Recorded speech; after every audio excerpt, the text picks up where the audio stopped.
sa inyo mga kapatid. Yung kuwan ko may tupod na.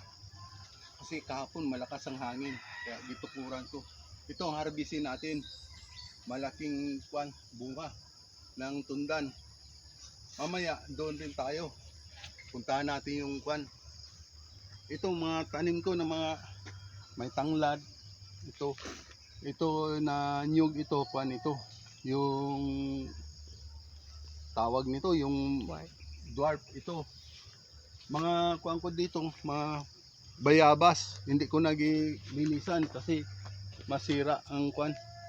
Sayang pa. Dami akong bayabas dito tinanim. O tignan nyo dito. Bayabas ko. Yan. Yan, bayabas. Ito. Yan. Ito. Daming kuwan kasi pag pinutol mo ito, sayang yung hamog ng kuwan ng umaga. At least kahit walang ulan, may hamog, makatulong ito dito sa bayabas. Kaya hindi ko muna nilinisan ang mga kuwan, ang yung mga damo, hindi ko muna tinanggal.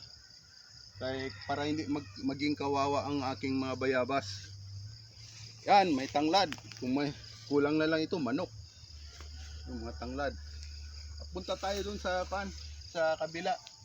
Sa saging din doon. May mga tanim din ako saging doon. Putulin natin yon, harbisin natin.